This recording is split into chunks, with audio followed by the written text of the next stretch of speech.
Hey ladies, how you doing? Life is good.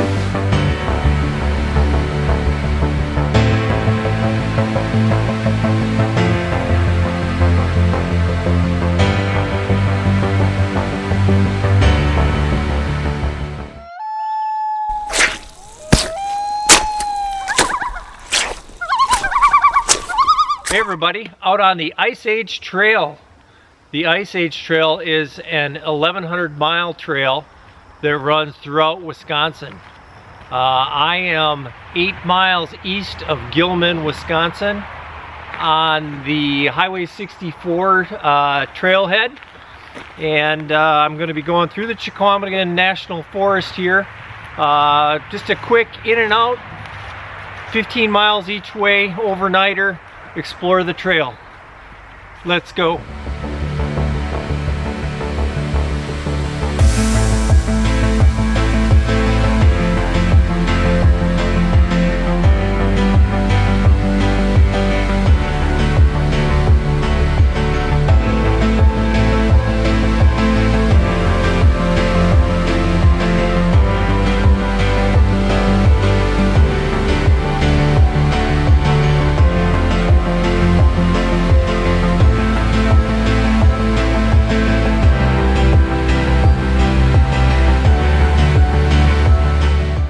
Okay, a few hours in, things are going pretty good so far. Pretty nice trail, just mainly walking through the woods. A few little ponds, swamps here or there. You can see the yellow blazes behind me. And most of the times the trail is pretty easy to follow, where you can see a footpath like this. However, I've come to a couple spots where you couldn't really tell where to go. There was a beaver dam back there where I just kind of bushwhacked through there, and then I found the trail and I had to circle back to where I was supposed to go and just got kind of mixed up. And here's another good example where, you know, it looks like it's on these snowmobile trails. The trail splits here. Should I go that way or should I go that way? You know, and I just got to guess and go a little ways. I'm guessing this way because it looks like the footpath might have been walked on more recently. And I just have to walk a ways, hoping I see a blaze. And I've learned to turn around and look for a blaze in this direction that I came from. And one or the two, hopefully I'm going the right way. But if I'm not, that means I walked this ways for nothing.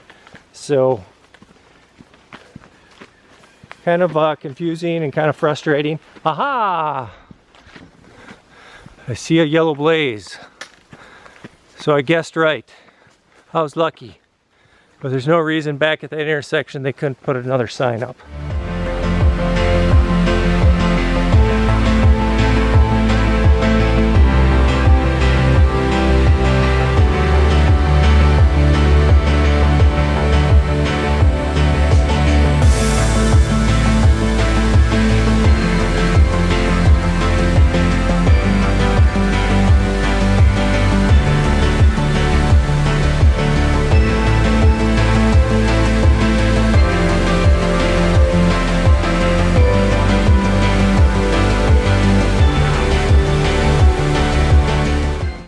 Well, I made it to Lake 11, so I've hiked about 10 miles today.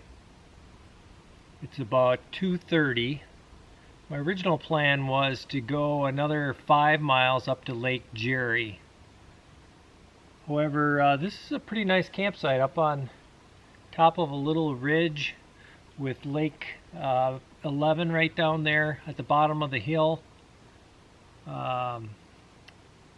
You know, the trail has just been walking through the woods.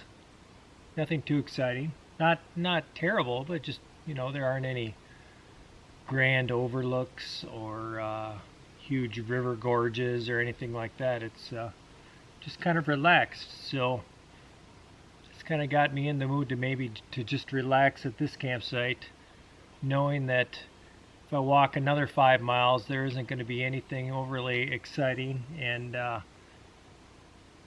when I did a little bit of research for this hike, I read another guy's blog that was doing the same hike, and he said that he wished that he had stopped at Lake 11. The next lake up is a little marshy and a little bit harder to get water. So I don't know what I'm going to do. I think I'm going to go down by the lake and see if I can get any water. I see a lot of green stuff in the water down there, so see if I can get any good water and make up my mind.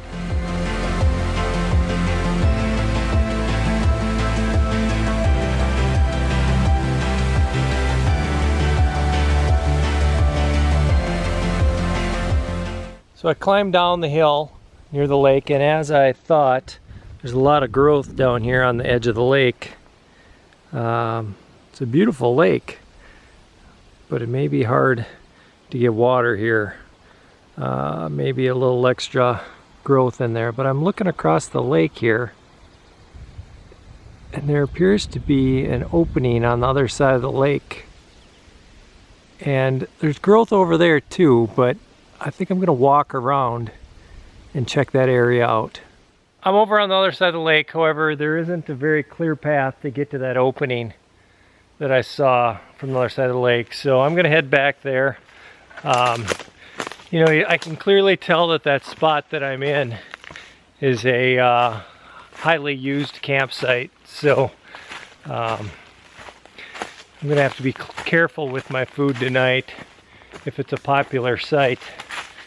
I was just playing with my sack, and my sack isn't sealing very well, so I'm gonna be extra careful with that to make sure it's smell proof, and I'm gonna put my bag a long ways away from my campsite. But I'm gonna get set up, hang in the hammock, relax a little bit. It was supposed to be like 90 degrees out today. And by the lake here, it doesn't feel quite that hot, so I'm gonna hang out. So I'm taking one extra step when filtering my water today, since the water is full of plant life and there's some stuff floating around. I went up and got my pot, and I'm dipping my pot in the water.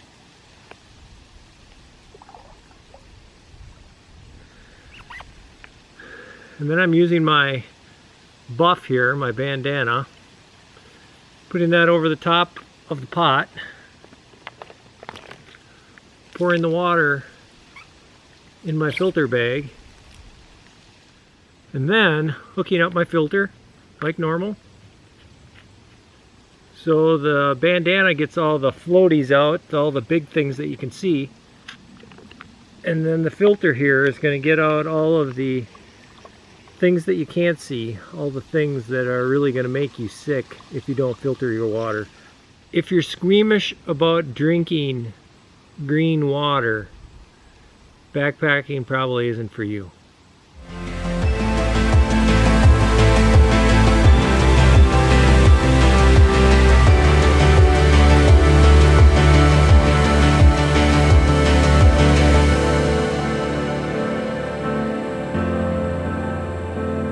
Hello, Toad. Get out of my fire ring.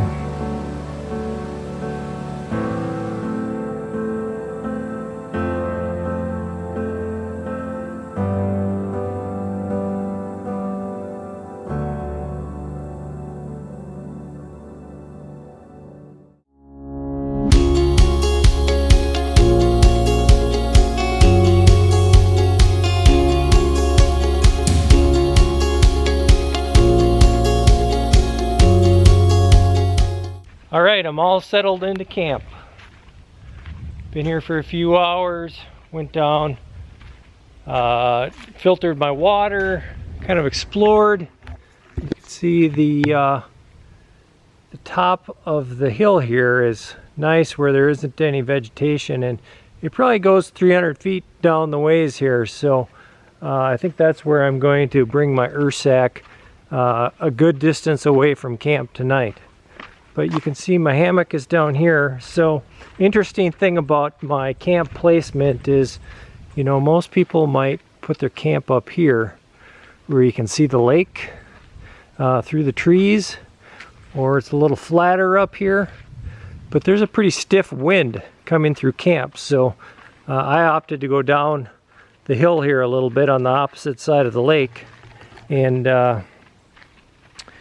You can see my warbonnet superfly rainfly. Before I do this, I'm going to tell you, I'm not a gear guy. Some people buy gear so they can camp, like myself, and some people camp so they can buy gear. So you aren't going to see a whole lot of gear in my videos, but I'll give you a little taste here. So you can see the Superfly warbonnet Blackbird XLC hammock. You can see there's plenty of room down here. It's a kind of an interesting lay where because I'm on a hill here, you know, I thought about going porch mode here, but the way the wind's coming over the hill, I thought it might be kind of like a parachute. So I got it battened down there a little bit, but you can see that the rainfly is quite a long ways off the ground still. So there'll be plenty of room to see out and a little bit of a breeze. So you got the Blackbird XLC with the integrated bug fly. You have my homemade Costco, one of my homemade Costco underquilts. This is my summer one where it's only probably 3/4 lengths. I have another one that's full length, but I really like it. It packs down small. Inside I have also a Costco top quilt, do it yourself. What else can I show you here?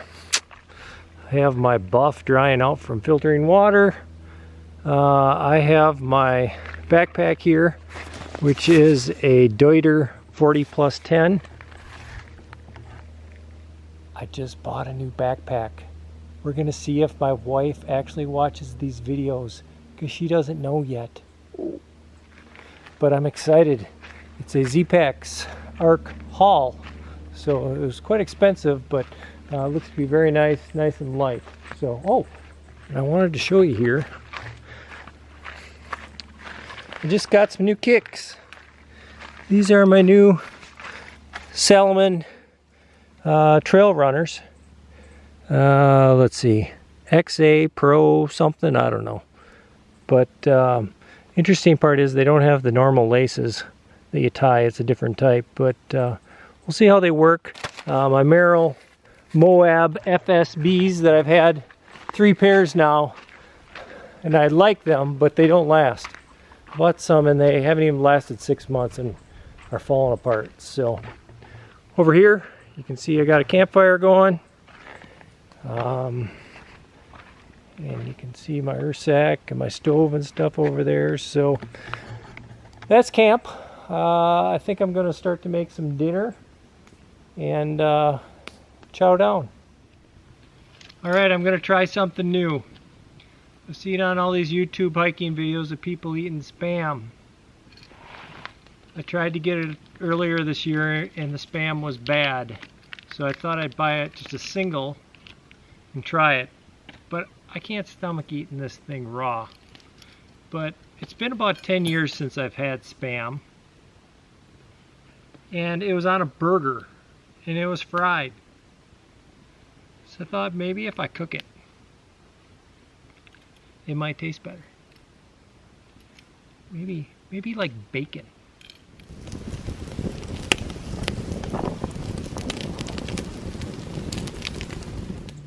All right, the moment of truth. I think it looks pretty good. Yeah? All right, here we go.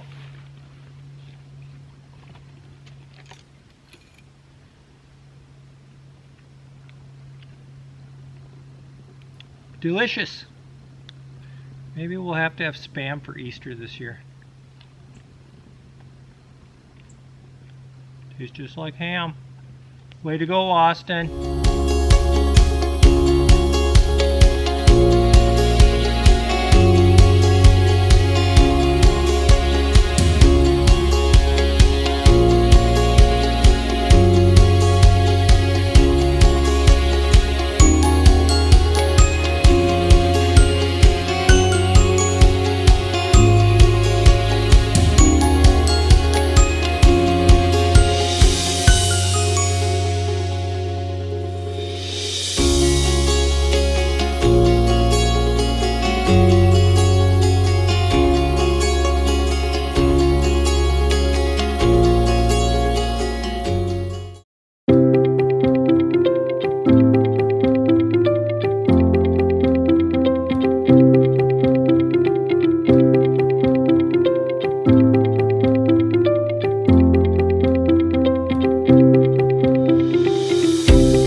morning.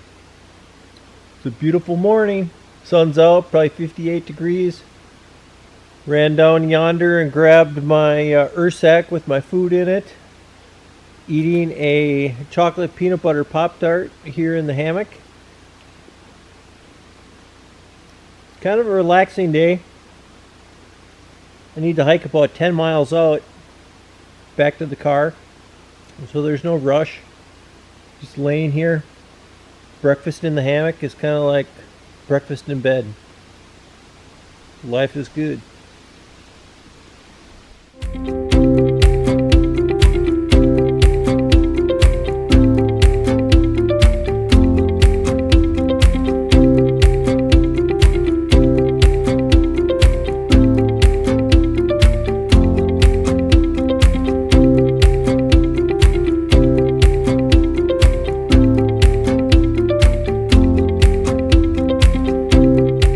Alright, I came to an area where you just have to stop and admire something. There's a bunch of huge trees here. Just ginormous.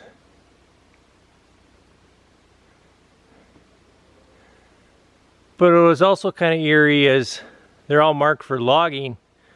And the paint that the loggers are using is the same color as the blazes along the Superior Hiking Trail. So it kind of looks like trail walker gone, or trail marker gone crazy here.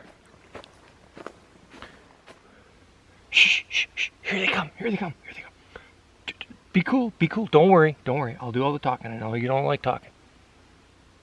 Hey ladies, how you doing? My name is Jeremy. Sorry, I'm married. This is Mike. He's a fun guy, but sorry, he's attached.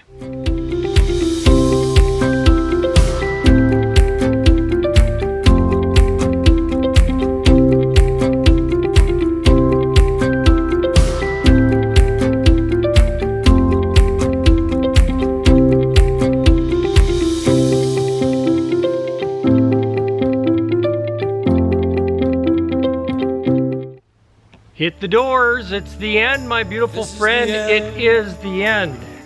Hey, the Ice Age Trail, if you're ever looking to get out on the trail for a walk through the woods on a pretty easy trail, you know, there aren't any fancy overlooks or waterfalls, but a nice quiet walk through the woods, this is the place to come. It's only 2 hours away from Minneapolis, St. Paul, 2 hours away from Madison, so it's easy to get to, and it's a lot of fun.